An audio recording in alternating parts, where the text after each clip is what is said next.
Wow, okay, these AirPod Maxes have exceeded every expectation I've had about them.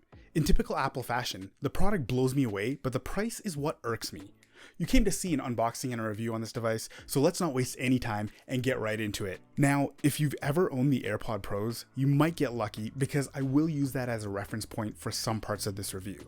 But for those of you who don't, not to worry, I'll try to be as detailed as possible. So, first things first, what's in the box? We didn't get much, honestly.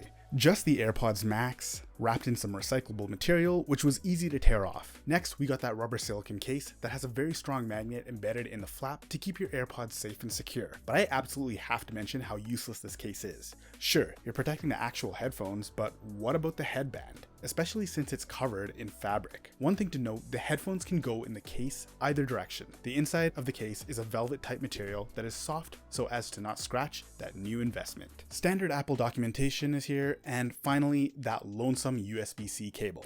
No adapter. Let's look around the headphones now. We got the mics all around this thing. Everywhere. Or so it seems.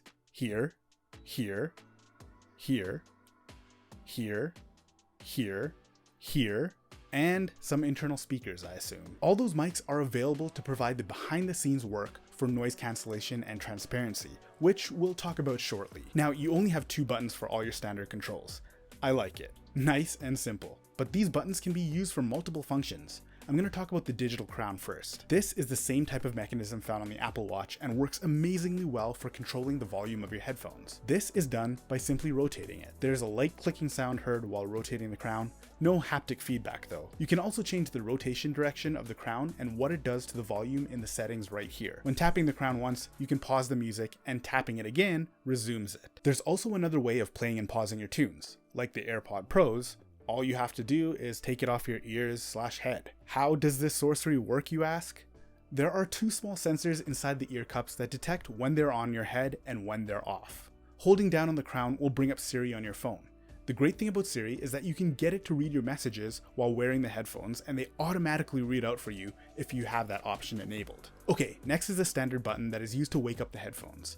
Keep in mind, they automatically go to sleep shortly after it detects it's off your head for some time.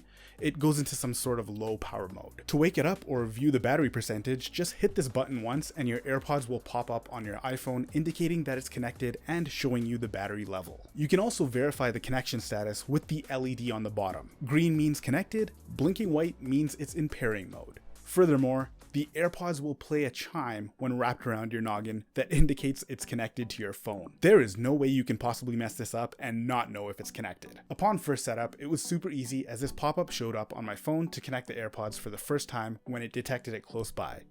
This button can also be tapped in order to cycle through your options of noise cancellation, transparency, which is a mode that allows you to hear your surroundings, or off, which allows you to work them as in normal headphones without any noise cancelling. Again, you can customize which ones you want available when pressing the button by heading into the settings. Moving on to the headband, this fabric mesh had me concerned at first, but the way it felt on my head was just so comfortable. It's very heavy duty fabric, so I wouldn't be too concerned about rips or tears. But only time will tell how this one fares. You also might want to keep it away from anything sharp. Do not tempt fate. Trust me. It's surrounded by a rubber-like band, and we have a solid metal frame that extends slightly for an adjustable fit.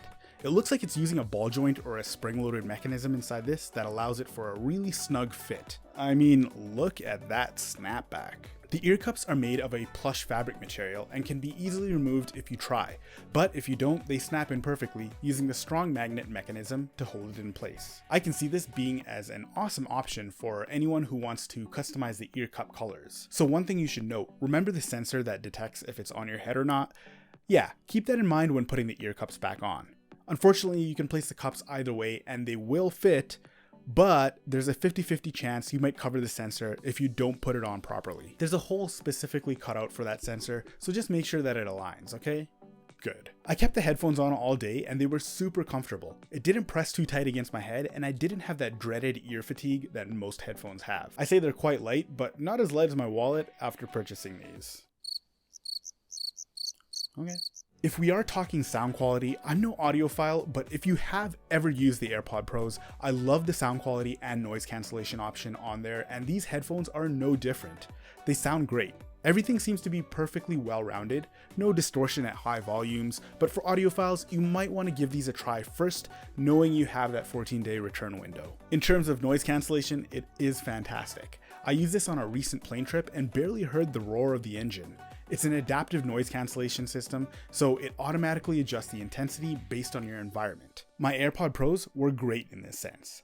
The AirPod Maxes are definitely better, and that's probably because of the extra seal that these cans provide. One really cool feature I had the pleasure of using was automatic head detection, which can be found and toggled in the settings. Using the highly touted Apple Custom H1 chip, these headphones can detect when you're playing music from another device and route the audio to your headphones after you place them on your head. So I tried them with my HomePod Mini, transferred the music over by tapping my iPhone, and it seamlessly started playing on the speaker. Then I put my headphones on and it rerouted the music to those. Super cool. So what are my overall impressions of these headphones? In typical Apple fashion, these things just work seamlessly in the ecosystem. The features it provides make the little things in life easier to do, such as just simply automatically connecting to your phone or playing music when it detects that it's placed on your head. Not to mention they sound great and can be a perfect addition if you have other Apple devices. I'm personally fine with my AirPod Pros and prefer the ability to have a lighter and less bulky solution, but for those of you who want a good over-the-ear headphone, the price is a tough pill to swallow. At $549 USD, that's a lot of change. And even worse, if you're up north like myself, this came out to 817 Canadian after tax. If you can get past that, you will absolutely be happy with everything else that this provides. If, however, you do not own an Apple device or you want to have something more affordable, there are plenty of options out there, such as the Sony WH series, the Bose 700s, or even the Bose QC35s, which, by the way, I have and are significantly cheaper and does a great job of balancing noise cancellation and comfort. If you have some extra cash to burn or you somehow happen to get a discount on these, you absolutely should get them. That's everything I have on the AirPod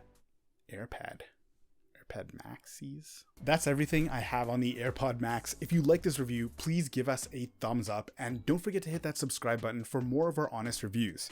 If you have a specific question or you want to chime in about your experience with these headphones, the comment section is open for business. I will place some affiliate links down below to all the headphones I've talked about in this video. Purchasing from these affiliate links just helps us get better content out to you. It's been a pleasure. My name's Jer. Don't forget, when it comes to tech, the Tech Vengers are there. We got your back.